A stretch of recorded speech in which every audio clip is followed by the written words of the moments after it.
നമസ്കാരം.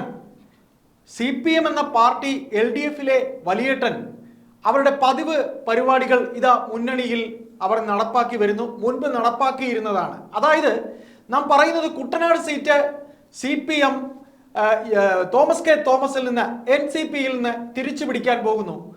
പതിവ് പോലെ എപ്പോഴും LDFിൽ ഇത്തരത്തിൽ ഘടകകക്ഷികളിൽ ശക്തി കുറഞ്ഞവരെ അവരിൽ നിന്നും സീറ്റ് തട്ടിയെടുക്കുന്ന ഒരു പതിവ് CPMനുണ്ട്.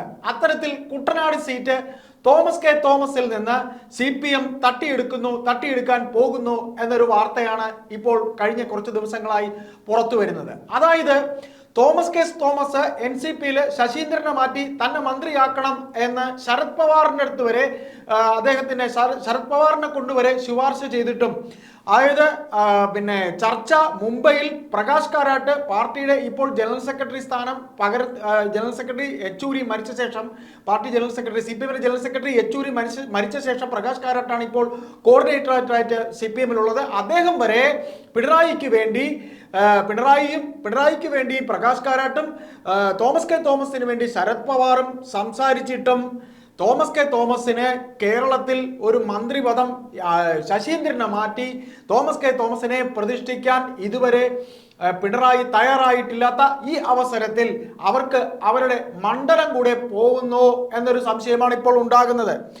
പൊതുവിൽ ഇത്തരത്തിൽ CPM സ്വന്തം ഘടകകക്ഷിയിൽ നിന്ന് സീറ്റ് പിടിച്ചെടുക്കുന്ന ഒരു പതിവ് ഉള്ളതാണ് എന്ന് നാം ആദ്യം പറഞ്ഞതുപോലെ കുട്ടനാട് സീറ്റിൽ അവർക്കൊരു കണ്ണുണ്ടായിരുന്നു. ഇപ്പോൾ ഇതാ അതിനൊരു വഴി SNDP general secretary Vellappally Natesan തന്നെ അവരുടെ യോഗനാഥം എന്ന അവരുടെ മാസികയിലൂടെ കുട്ടനാട് CPM അവരുടെ മണ്ഡലമാക്കി എടുക്കണമെന്നും കുട്ടനാട് കർഷക തൊഴിലാളികളാണ് ഉള്ളതെന്നും CPMന് വളക്കൂറുള്ള മണ്ണാണെന്നും അവിടെ CPMന്റെ സ്ഥാനാർത്ഥിയെ മത്സരിപ്പിക്കണമെന്നും കൂടെ പറയുമ്പോൾ അതായത് ഇത്തരത്തിൽ NCPയെ ചെവിക്ക് പിടിച്ച് പുറത്താക്കി അവിടെ ഇരിക്കണമെന്നൊരു മുൻകൂട്ടൽ ഉണ്ടായിരിക്കെ, അതായത് അങ്ങനെ ഒരു ധാരണ മാത്രമേ മനസ്സിലുണ്ടായുള്ളൂ. വെള്ളാപ്പള്ളിയുടെ ഈ പരാമർശം കൂടെ ആകുമ്പോൾ കുട്ടനാട് തീർച്ചയായും CPM തോമസ് കെ തോമസിനെ മാറ്റി അവിടെ CPMന്റെ സ്ഥാനാർത്ഥിയെ നിർത്തും എന്ന് തന്നെ ഒരു വേള നമുക്ക് പറയാൻ കഴിയും. കൂടാതെ ഇത്തരത്തിൽ SNDPയുടെ വെള്ളാപ്പള്ളി നടേശന്റെ പരാമർശത്തിന് പുറമെ ഇന്നലെ ഇപ്പോൾ ഈ കഴിഞ്ഞ ദിവസം കൊച്ചിയിൽ PC ചാക്കോ മുഖ്യമന്ത്രിയെ കണ്ടിരിക്കുന്നു. മുഖ്യമന്ത്രിയെ കണ്ട് അതിന്മേലുള്ള ചർച്ചകൾ നടത്തിയിരിക്കുന്നു. ആ ചർച്ചയുടെ സാരാംശം എന്തെന്ന് നമ്മൾ ബഹുമാനപ്പെട്ട മന്ത്രി ശശീന്ദ്രനോട് ചോദിച്ചു. ആ വീഡിയോ ക്ലിപ്പ് കൂടെ നമുക്കൊന്ന് കാണാം. അല്ല, അധ്യക്ഷൻ മുഖ്യമന്ത്രിയെ കണ്ടത് ഇവിടെ ഒരുപാട് തെരഞ്ഞെടുപ്പൊക്കെ കഴിഞ്ഞു. തുടർന്നുള്ള പരിപാടികളിൽ നമ്മുടെ ഭാഗത്തുനിന്നുണ്ടാകുന്ന കാര്യങ്ങൾ ഇരു പാർട്ടികളും തമ്മിൽ ആലോചിച്ച് മുന്നോട്ട് പോകുന്ന ഒരു ആരോഗ്യകരമായ സമ്പ്രദായത്തെ നിങ്ങൾ ദുഷ്ടലാക്കോടുകൂടി കാണുന്നതിന് എന്താ അർത്ഥം? എല്ലാം നമ്മൾ മഞ്ഞക്കണ്ണുകൊണ്ട് കാണാൻ ശ്രമിക്കണ്ട. അതെല്ലാം സതുദ്ദേശപരമായ കാര്യങ്ങളാണ് ഇവിടെ നടക്കുന്നത്. കേട്ടില്ലേ ശശീന്ദ്രൻ പറഞ്ഞത്? നിങ്ങൾ ഏത് കാര്യത്തിനും ഇത്തരത്തിൽ ഒരു ദുഷ്ട ലാക്കോടെ കാണരുത്, ഒരു മഞ്ഞ കണ്ണോടെ കാണരുത്. PC ചാക്കോ പോയത് നമ്മുടെ കഴിഞ്ഞ തെരഞ്ഞെടുപ്പുകളൊക്കെ കഴിഞ്ഞു, ഇനി വരാൻ പോകുന്ന പദ്ധതികളെ കുറിച്ച് സംസാരിക്കാൻ എന്നാണ്. ഇവിടെ PC ചാക്കോയുടെ കാര്യം പറയുമ്പോൾ NCPയുടെ അധ്യക്ഷൻ PC ചാക്കോ ശരിക്കും കേരളത്തിലെ ഒരു തലമുതിർന്ന നേതാവ് തന്നെയാണ്. ശശീന്ദ്രനേക്കാളും തലമുതിർന്ന നേതാവാണ്. പക്ഷെ അദ്ദേഹം ശരിക്കും പാർലമെന്ററി തലത്തിലോ അല്ലെങ്കിൽ കോൺഗ്രസ് രാഷ്ട്രീയത്തിലോ എങ്ങും എത്താതെ പോയത് അദ്ദേഹത്തിന്റെ പല ചാട്ടങ്ങളെ തുടർന്നാണ്. അദ്ദേഹം കോൺഗ്രസ്സുകാരനായി നീണ്ടകാലം ഉണ്ടായിരുന്നു. അവിടെ നിന്ന് അദ്ദേഹം കോൺഗ്രസ് എസിൽ പോയിട്ടുണ്ട്. കോൺഗ്രസ് എസിൽ നിന്ന് ഇപ്പോൾ അദ്ദേഹം NCPയിലേക്ക് വന്നിരിക്കുന്നു. ഇങ്ങനെ നിരവധി ചാട്ടങ്ങൾ ചാടിയ PC ചാക്കോ ഇപ്പോൾ NCP അധ്യക്ഷനാണ്.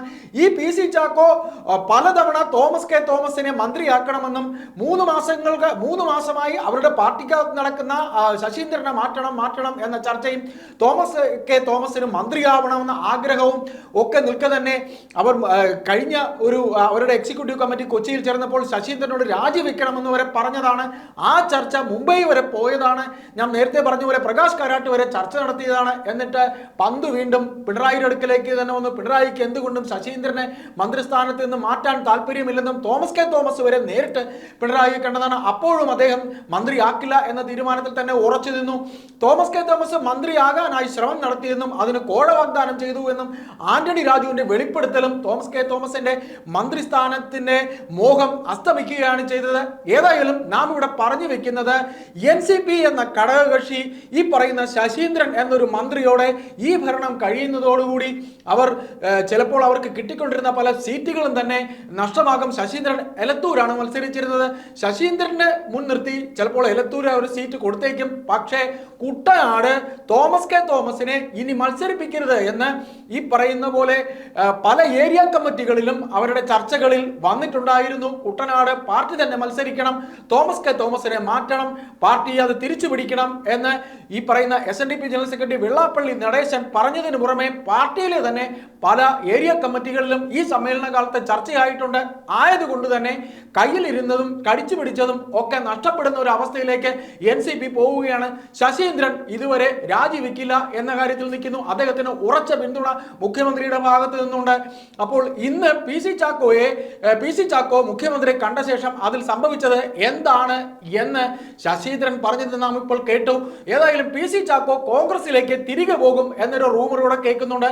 ആ റൂമർ നമുക്ക് വിശ്വസിക്കാതിരിക്കാൻ തരമില്ല. കാരണം അടുത്തൊരു UDF ഭരണം വരും എന്ന് കണ്ടാൽ, അല്ലെങ്കിൽ UDFന്റെ വളക്കൂറായി കാര്യങ്ങൾ മാറും എന്ന് കണ്ടാൽ ചിലപ്പോൾ പി സി ചാക്കോ കളം മാറി ചവിട്ടിയേക്കാം. അതിനും മടിയില്ലാത്ത ആളാണ് പി സി ചാക്കോ. തനിക്കൊരു മന്ത്രിയാകണം, വീണ്ടും കോൺഗ്രസിലേക്ക് വരുന്നതിൽ ഒരു കുഴപ്പവുമില്ല എന്ന് പി സി ചാക്കോ ചിന്തിക്കാതിരിക്കാനും നിർവാഹമില്ല. ഒന്നുകിൽ കുട്ടനാട് സീറ്റ് പോകും, പിന്നെ തോമസ് കെ തോമസിന് മന്ത്രിയാകാനും കഴിയില്ല. കയ്യിലിരുന്ന സീറ്റും മോഹിച്ച മന്ത്രി പദവും എല്ലാം തന്നെ NCPക്ക് നഷ്ടമാകുന്നു. അതാണ് CPMന്റെ ഒരു തന്ത്രം. നാളിതുവരെ ഘടകകക്ഷികളിൽ ശക്തി കുറഞ്ഞവരെ ചെവിക്ക് പിടിച്ച് മാറ്റി അവിടെ തങ്ങളുടെ സ്ഥാനാർത്ഥിയെ നിർത്തി അതുകൂടെ പിടിച്ചിറക്കുന്ന CPM തന്ത്രം ആണ് ഇവിടെ നടപ്പാകാൻ പോകുന്നത്. നന്ദി, നമസ്കാരം.